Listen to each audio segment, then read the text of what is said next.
thank you for your talk. I thought it was quite funny when you started to talk about walking in the park and Yeah. um, yeah, it's like making love to people when you look in their eyes. Hey. Yeah. Yeah. Um, because I recognize this. It only happens every once in a while, Yeah. fortunately. But you said something, and I thought that was interesting, so I wanted to ask you about it. Yeah. You said so sometimes when that occurs and there's like no boundaries between the two of you. Yeah. So does that mean that at other times you do feel the boundaries? Yeah, I would say that it's sometimes more extreme than other times. So for me, there is um, a certain amount of identification with the body, and dependent on what I'm doing, there is more or less identification. So, like if it's something complex I'm doing, then there tends to be a bit more identification. If I'm in an argument, there tends to be a bit more identification.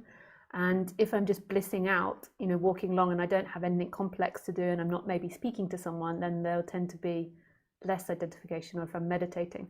So it depends on the level of interaction. That's my experience of it. And then if I'm like laying in bed or like really not having to move the body in any way, then there might be absolutely no identification. And when that happens, it seems like it's impossible for physicality to work. So it feels like you have to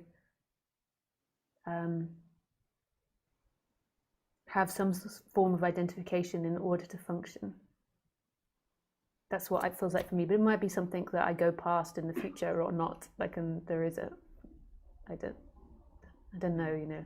That's something that time will tell or not tell. Yeah. Okay. Yeah. So I'm curious if because when I experience that the clarity is there. Well, I don't experience it, but when the clarity is Yeah. there, this isn't always accompanied with this no boundaries. In a sense, it is, as in it's clear that anything that is me, for lack of Yeah. better words. Yeah. But I could still see someone, quote unquote, else without this. Maybe it's a bodily sensation, or your heart is just fully Yeah. open or something. And it So might be is it? like, sorry, carry on. Yeah. Yeah. No. So is it like whether your heart chakra is open or something or not in that moment? I can't say what it's like for you. I have no idea if we're even talking about the same thing. It seems like we are, but I really can't tell about those types of things. I can maybe get inclinations, but in the end, I don't know. So from my experience, like when there's total disidentification with the body, it's like this white light that's massive, and it's like love, but it's not really like white light that you can see. But I would just describe it as whiteness, and it's totally empty, and there's absolutely no ability to perceive anything about Lisa. So it's like there's no ability to know I'm in the body. It's no ability to know anything about Lisa or her life or what she's done. It's just like this pure stillness that's like undefinable. And then with my everyday experience when I'm living, that is even more in the forefront, or less in the. It's kind of always there, but it sort of is either more there or less there, dependent on what I'm doing. So that's my experience of it. And when it's really there, like maybe the chakras, I don't know if the chakras are all open, like when you're really like, there's very little identification with the body. I don't know if the chakras are necessarily open, because I think I've experienced it when there's been anger before. So I don't think it's about feelings as such, but maybe it's also really blissful, so it does push the chakras open as well. But yeah, that's my, but it could be that we're talking about different things. It could be that, you know, like you have different realizations as you go along the path, and like that's as far as I've come so far. Like that's as far as I know. Like there's some people that speak about having complete disidentification and living, but to me that seems impossible. But I would have thought that what I experience now was impossible before, maybe. So that seems impossible to do. And then you get some teachers that say there has to be some form of identification with the body, otherwise you die. And that kind of feels more true to me. Like if I was just in total expansion, I would die.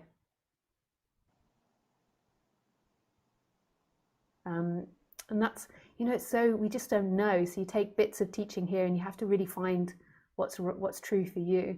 So with the Buddha, that like, that's it. They said, like, the Buddha said, you know, pure enlightenment, like pure nirvana is death, physical death. Like while you're in the body, you can only be enlightened. I mean, again, different teachings of Buddhism will say different things, but that was the school of Buddhism that I came from. So nirvana was pure enlightenment, and that came with physical death. But in life, it was enlightenment where you're identified with the body, while there's still identification with the body. And when that totally drops, then it's physical death.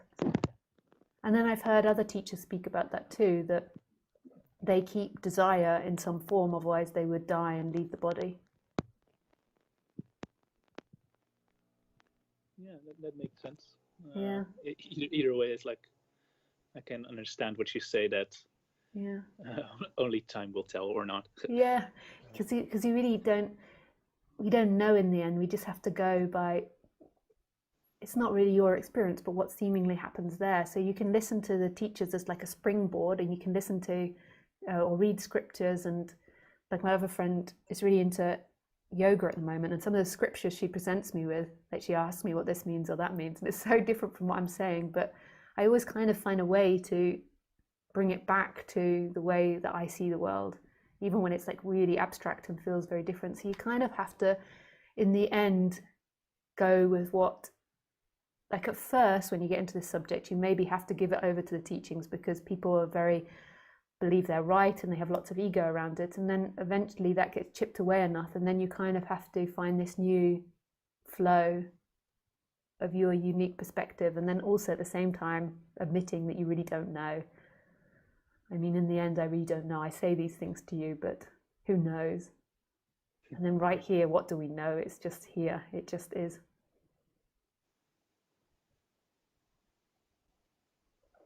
Yeah, thank you. It's a pleasure. It's funny, I have YouTube on, but it's delayed with a few seconds. So only a few seconds. Sometimes it's longer.